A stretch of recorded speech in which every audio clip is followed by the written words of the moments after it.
नमस्कार, आप सभी का स्वागत है KBS PRT test series number 14 में।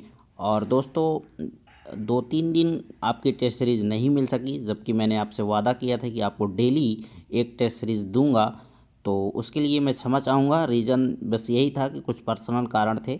तो चलिए, पहला क्वेश्चन आपके सामने रखेंगे। अम्लीय वर्षा से ऐतिहासिक इमारतों तथा मूर्तियों का संक्षारित होना कहलाता है।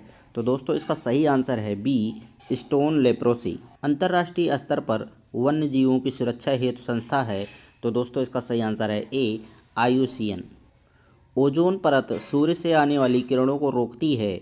तो दोस्तों, इसका सही आंसर है सी, पराबैंगनी किरणें। क्षेत्रफल के आधार पर भारत का सबसे बड़ा राज्य है। तो दोस्तों, इसका सही आंसर है बी, राजस्थान। भूमिगत जल स्तर को उसके प्राकृतिक स्तर पर पुनः लाने के लिए निम्न में से कौन सा उपाय सर्वथा उचित है? तो दोस्तों, इसका सही आंसर है सी, पाताल तोड़ कुओं का अधिक निर्माण किया जाना चाहिए। आज गणित के अध्यापक ने कक्षा नहीं ली, वाक्य में अर्थ के आधार पर वाक्य है। तो दोस्तों, इसका सही आंसर है बी, निषेधवाचक वाक्य।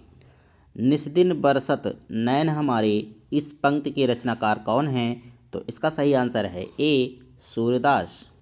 रहमन पुत्री श्याम मनहु जलज मधुकर लसय, प्रस्तुत पंक्ति में कौन सा अलंकार है? तो दोस्तों, इसका सही आंसर है बी, उत्प्रेक्षा।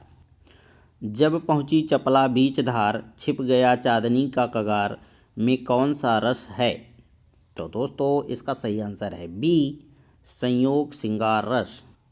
जो शत्रु की हत्या करता है।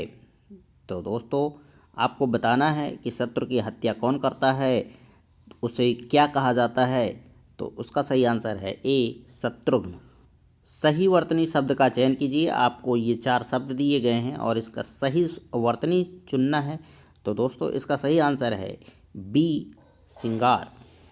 एक तत्सम शब्द है।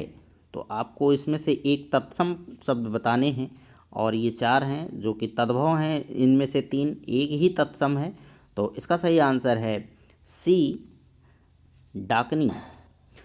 तेल देखो, तेल की धार देखो का अर्थ क्या है?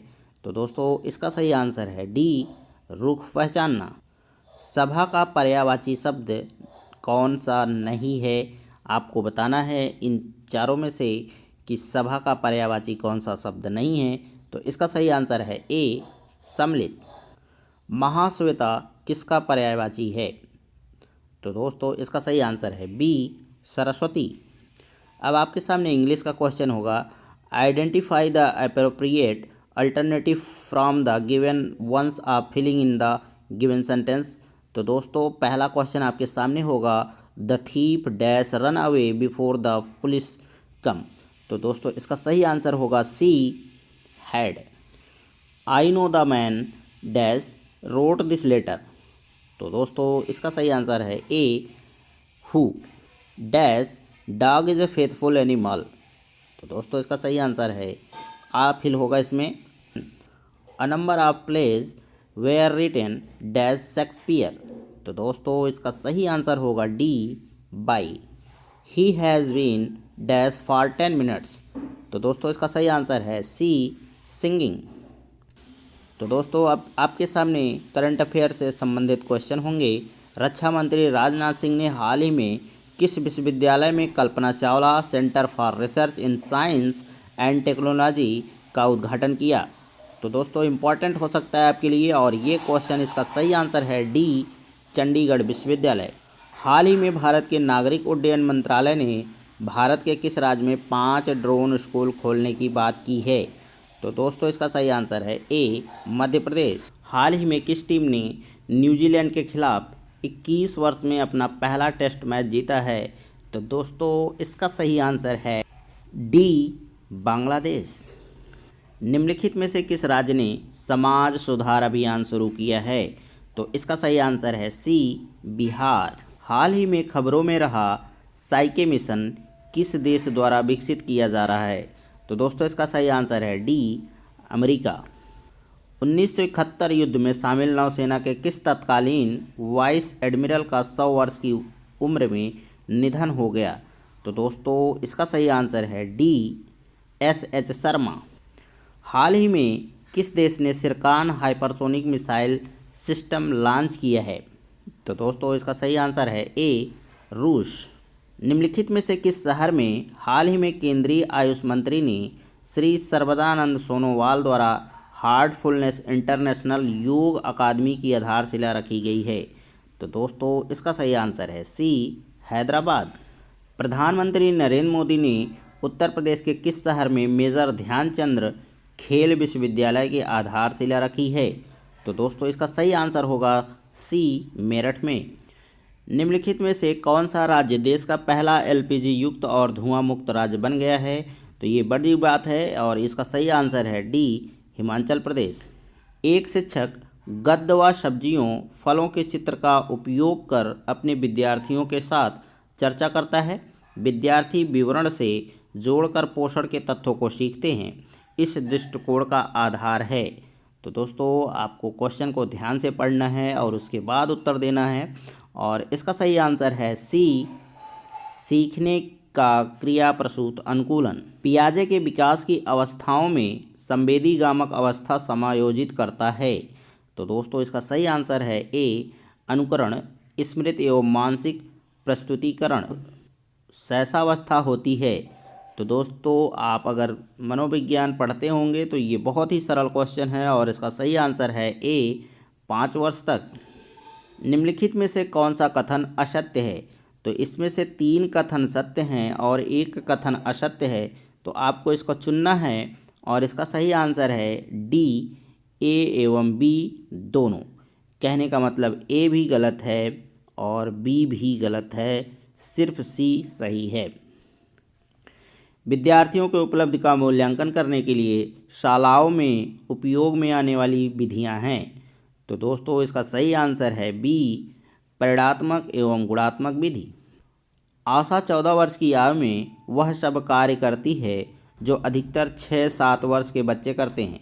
आशा की यह अवस्था का कारण है। तो दोस्तों इसका सही आंसर है ए मानसिक अक्षमता। व्यक्तिगत निदान विधि का उपयोग है विशेषता। तो दोस्तों इसका सही आंसर होगा सी दुर्बल बालकों का अध्ययन। सीखने का स्थानांतरण है। तो दोस्तों इसका सही आंसर है सी सीखी हुई का अन्य परिस्थितियों में प्रयोग। व्यक्तिगत भिन्नताओं के मापन की सर्वोत्तम मापनी है। तो दोस्तों इसका सही आंसर है बी अंतराल मापनी। विद्यार्थी और शिक्षक के बीच की एक संवादात्मक प्रक्रिया जो उनके सीखने के वातावरण में बदलाव लाती है वह है। तो दोस्तों इसका सही आंसर है सी ए व बी दोनों।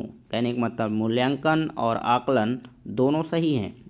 दोस्तों अगर आपको कंटेंट और टेस्ट सीरीज सॉल्व कराने का तरीका पसंद आता है तो चैनल को ज़रूर सब्सक्राइब करिएगा और हो सके तो लाइक भी करिएगा। दोस्तों जैसा कि पिछले 13 टेस्ट सीरीज़ में आपको मैथ और रीजनिंग हमने दिया था, लेकिन आज थोड़ा सा परिवर्तन किए हैं। मैथ और रीजनिंग को हटाया गया है और उसके जगह आपको कंप्यूटर के 10 क्वेश्चन मिलेंगे और मुझे आशा है कि आपको वो क्वेश्चन पसंद आएंगे।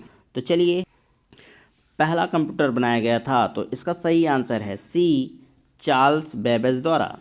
कंप्यूटर का जनक किसे कहा जाता है? तो दोस्तों इसका सही आंसर है डी सेम टू सेम। पहला और दूसरा क्वेश्चन एक ही था तो कंफ्यूज मत होइएगा। इलेक्ट्रॉनिक कंप्यूटर का आविष्कार किसने किया? तो दोस्तों इसका सही आंसर है ए डॉक्टर एलन एम ट्यूरिंग। तो इस क्वेश्चन को ध्यान में रखिएगा, ये इलेक्ट्रॉनिक कंप्यूटर है और कंप्यूटर में अंतर होता है। डिजिटल कंप्यूटर विकसित किया गया किस देश द्वारा? तो इसका सही आंसर है बी ब्रिटेन। 5G स्पेक्ट्रम में अक्षर जी शब्द के लिए प्रयुक्त शब्द है। तो दोस्तों इसका सही आंसर है सी जनरेशन। एक पेन ड्राइव है। तो दोस्तों इसका सही आंसर है ए एक हटाई जाने वाली द्वितीय भंडारण एकक। माउस है। तो दोस्तों इसका सही आंसर होगा डी इनपुट डिवाइस। निम्न में से कौन सा आउटपुट डिवाइस नहीं है? इन चारों में से आपको बताना है कि कौन सा आउटपुट डिवाइस नहीं है। तो दोस्तों इसका सही आंसर है सी माउस। आजकल सबसे अधिक प्रयुक्त होने वाली इनपुट डिवाइस कौन सी है? तो इसका सही आंसर है बी कीबोर्ड। आजकल सबसे अधिक प्रयोग होने वाली निवेश युक्ति है। तो दोस्तों इसका सही आंसर है सी माउस।